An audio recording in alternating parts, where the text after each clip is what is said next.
नमस्कार, आपका इस चैनल में स्वागत है। टीजीटी, पीजीटी, जीआईसी कला विषय के अंतर्गत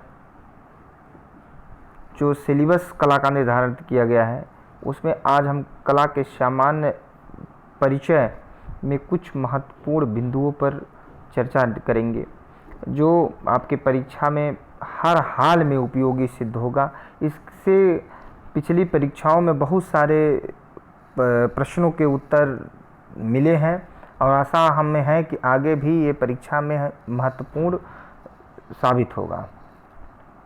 हम आज लेसन नंबर 1 से शुरू करेंगे, कला के परिचय से।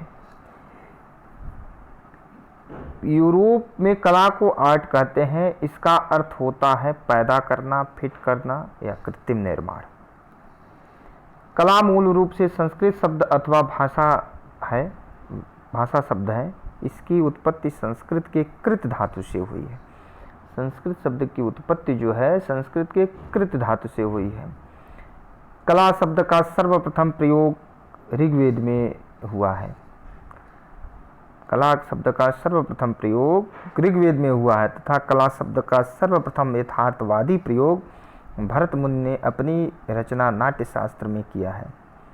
यहाँ हम स्पष्ट करना चाहते हैं कि अगर सर्वप्रथम प्रयोग पूछता है तो हम ऋग्वेद उत्तर देंगे और सर्वप्रथम यथार्थवादी प्रयोग पूछता है तो भरत मुनि की रचना नाट्यशास्त्र में हुआ है, इसका उत्तर देंगे। इसका प्रयोग भरत मुनि ने पहली शताब्दी में किया था। नाट्यशास्त्र में पहली शताब्दी में इन्होंने किया था। पाणिनि ने अपनी पुस्तक अष्टधाई में कला को शिल्प कहा है।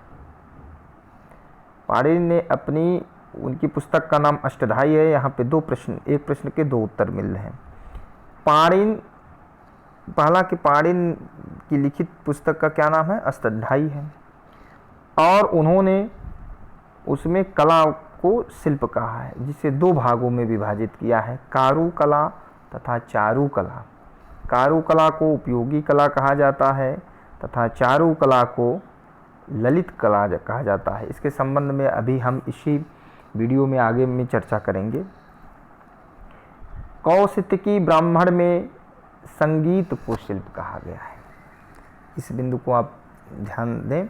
कौशिकी ब्राह्मण में संगीत को शिल्प कहा गया है। आगे सबसे महत्वपूर्ण बिंदु ये है कला के प्रकार। कला अलग अलग ग्रंथों में अलग अलग प्रकार से दिखाया गया है, बताया गया है। जैसे कि ललित ये जो मैं आपको ग्रंथों के नाम बता रहा हूँ, ये बहुत ही महत्वपूर्ण ग्रंथ है और इसमें कला के प्रकारों का उल्लेख किया गया है। ये आवश्यक बिंदु है। ये परीक्षा उपयोगी, अत्यंत परीक्षा उपयोगी है। ललित विस्तार में 86 प्रकार के कलाओं का उल्लेख किया गया है। जैन ग्रंथ में 72 प्रकार के, प्रबंध कोश मेरुतुंग ने लिखा है 72 प्रकार के, कामसूत्र वात्स्यायन ने लिखा है 64 प्रकार के, कादम्बरी बाणभट्ट ने लिखा है 64 प्रकार के, अग्निपुराण 64 प्रकार के और कला विलास क्षेमेंद्र ने लिखा है 350 प्रकार के। उसमें कलाओं का उल्लेख किया गया है। अब सबसे महत्वपूर्ण क्षेमेंद्र जी हैं। यह एक कश्मीर के विद्वान थे और इन्होंने अपनी एक पुस्तक लिखा था कला विलास। उस कला विलास में इन्होंने 350 प्रकार की कलाओं का उल्लेख किया है। इसमें इन्होंने कई बिंदु बताए हैं। उस बिंदुओं में उसमें कला के प्रकारों का उल्लेख किया है। जैसे जन उपयोगी कला जो है, एक बिंदु है, जन उपयोगी कला में 64 प्रकार को बताया है। वैश्या कला 64 प्रकार को बताया है। सोनारों की कला को में 64 प्रकार बताया है। कांस्य की कला में कांस्य लेखक होता है, 16 प्रकार बताया है। भेजस कला 10 प्रकार का उल्लेख किया है। भेजस मतलब बौद्ध चिकित्सक कहा जाता था। धर्म अर्थ काम मोक्ष जिससे पुरुषार्थ की प्राप्ति होती है, वो उसमें 32 प्रकार की कलाओं का उल्लेख किया गया है। सार कला को 24 प्रकार से उल्लेख किया है। ऐसे कुल मिलाकर के 350 कलाओं का उल्लेख किया है क्षेमेंद्र जी ने। अब हम कला का वर्गीकरण के बारे में आगे चर्चा करेंगे। क्रोचे ने कला को अविभाज्य माना है। क्रोचे कहते हैं कला विभाजित ही नहीं है। वहीं अन्य विद्वान जो है कला को दो प्रकार से बताते हैं, जो हमने पीछे बताया है। पहला कारू कला अथवा उपयोगी कला, दूसरा चारू कला अथवा ललित कला। अब हम जानेंगे उपयोगी कला किसे कहते हैं। ये वेरी वेरी इंपॉर्टेंट पॉइंट है, आप इस पे ध्यान दें। उपयोगी कला वह कला है जो मानव समाज के लिए उपयोगी होती है, जैसे बढ़ईगिरी, सुनारगिरी, लोहारगिरी, राजगिरी, जो ईंट सीमेंट की जुड़ाई करने वाले मिस्त्री के पास जो कला होती है, ये सभी कलाएं जो हैं कारू कला के अंतर्गत आती हैं अथवा उपयोगी कला के अंतर्गत आती हैं। दूसरे नंबर की कला ललित कला, यह सौंदर्य कला होती है। प्रसिद्ध विद्वान सौंदर्य शास्त्री हीगल ने इसे 5 भागों में विभाजित किया है। पांचों कलाएं ये हैं। पहला चित्रकला, दूसरा मूर्ति, तीसरा वास्तु अथवा स्थापत्य कला, चौथा काव्य कला, पांचवा संगीत कला। इन कलाओं की अलग अलग प्रधानता है और इनके अलग अलग आधार हैं। जैसे चित्रकला रूप प्रधान होती है और इसका आधार जो होता है रंग और ब्रश होता है। मूर्ति कला रूप प्रधान होती है, इसका आधार औजार और पत्थर होता है। जबकि वास्तु अथवा स्थापत्य कला रूप प्रधान होती है, इसका भी औजार और पत्थर आधार होता है। काव्य कला अर्थ प्रधान होती है, इसका आधार जो है शब्द और अर्थ होता है।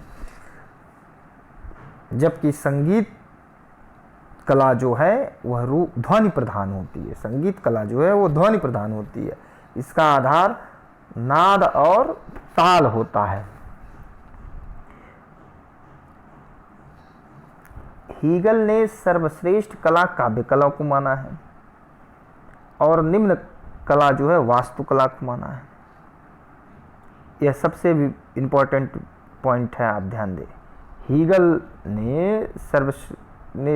हीगल के अनुसार सर्वश्रेष्ठ कला काव्य कला है और निम्न कला वास्तुकला है, जबकि भारतीय विद्वानों के अनुसार चित्रकला को सर्वश्रेष्ठ कला माना जाता है।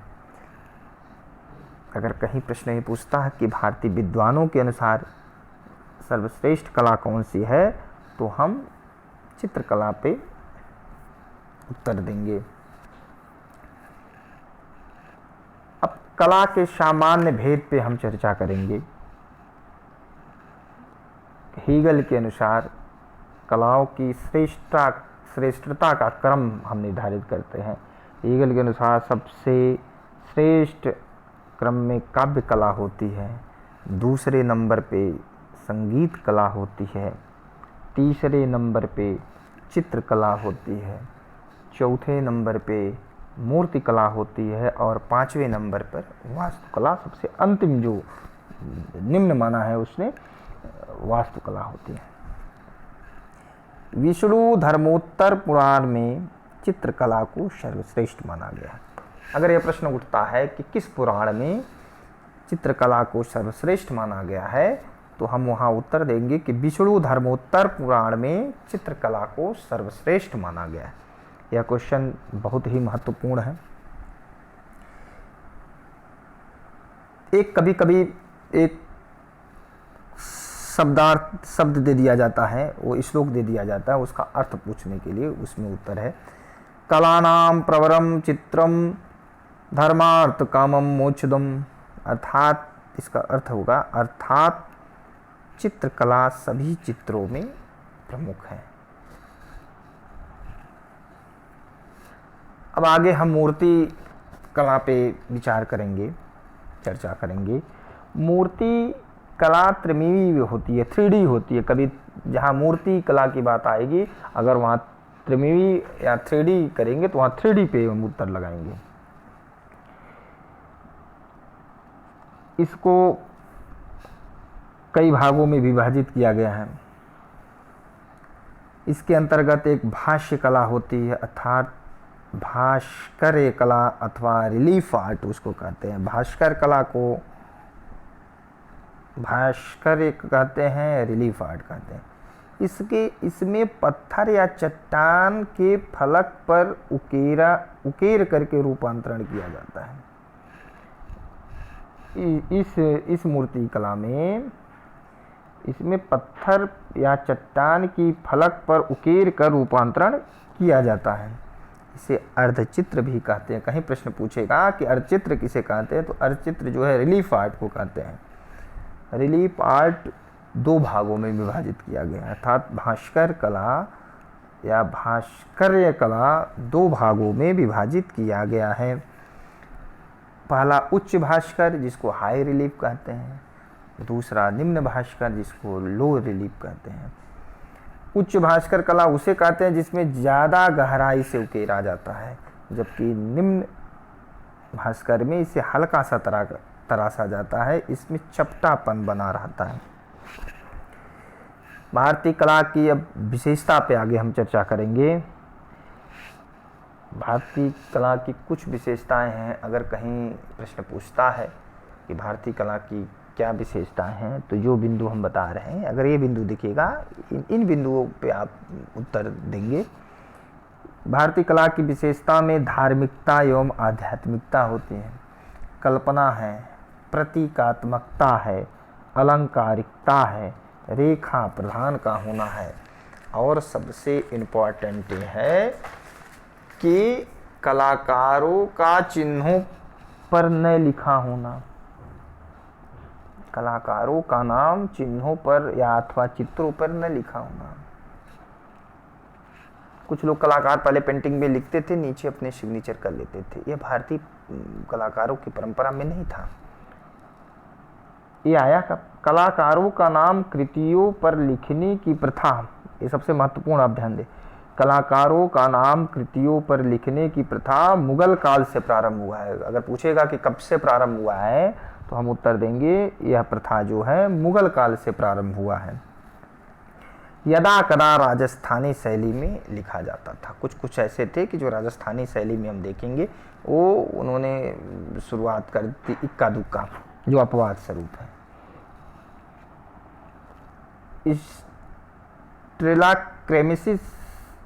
स्ट्रेला केमरिस ने अजंता में प्रमुख कई गुफाओं के आधार दिए हैं, ये राजस्थानी शैली में, जिसमें जो उन्होंने सिग्नेचर किया है। अब आगे चर्चा करेंगे सबसे महत्वपूर्ण बिंदु को। कुछ विद्वानों ने कला के संबंध में अपने अपने वक्तव्य दिए हैं। इसमें कुछ महत्वपूर्ण लोग हैं जिनको मैं बता रहा हूँ, ये वेरी वेरी इंपॉर्टेंट है। बाकी बहुत सारे लोगों ने दिया है, लेकिन इनको आप परीक्षा में अत्यंत उपयोगी ये हैं। जैसे महात्मा गांधी कहते हैं, आत्मा की ईश्वरी संगीत कला है। महात्मा गांधी कहते हैं आत्मा की ईश्वरी संगीत कला है, जबकि स्पिनोजा कहते हैं कला भावनाओं की पवित्र अभिव्यक्ति है। स्पिनोजा कहते हैं कला भावनाओं की पवित्र अभिव्यक्ति है। रविंद्रनाथ टैगोर जी कहते हैं कला में मनुष्य अपने गंभीरतम अंतर को अभिव्यक्ति करता है। कला में मनुष्य अपने गंभीरतम अंतर को अभिव्यक्त करता है। अथवा एक और उन्होंने आगे लिखा है कि कला में मनुष्य अपनी अभिव्यक्ति करता है। अज्ञेय जी कहते हैं कला अपर्याप्तता के विरुद्ध विद्रोह है। शुक्र नीति शास्त्र के अनुसार मूक भी जिसका रसास्वादन कर लेवे वह कला है। शुक्र नीति सार के अनुसार मूक भी जिसका रसास्वादन कर ले वह कला है। सतपथ ब्राह्मण के अनुसार जो कुछ भी देव शिल्पों की प्रतिरूप है वह शिल्प है। नीति शतक के अनुसार साहित्य संगीत कला विनी है, साक्षात पशु है पुच्छ विषाणहीन, अर्थात साहित्य, संगीत तथा कला से हीन मनुष्य पूछ और सींग से रहित पशु है। ये सबसे महत्वपूर्ण बिंदु थे कला के परिचय के संबंध में जो मैंने आपके सामने रखा। हमें पूर्ण विश्वास है कि इन आगामी टीजीटी, पीजीटी, जीआईसी की परीक्षा में इसके संबंध में प्रश्न आने की संभावना पूर्ण रूप से है और ज़रूर आएंगे, ऐसा हमें आशा लग रहा है। और ये जो बिंदु हम आपको बताए हैं, ये हमने कई पुस्तकों से पढ़ करके आपके सामने प्रस्तुत किया हूँ, और हमें यह उम्मीद है कि आपके परीक्षा में उपयोगी होगा। अगर यह जानकारी आपको सही लगी हो तो आप हमारे चैनल को सब्सक्राइब करिएगा, लाइक करिएगा, शेयर करिएगा। नमस्कार।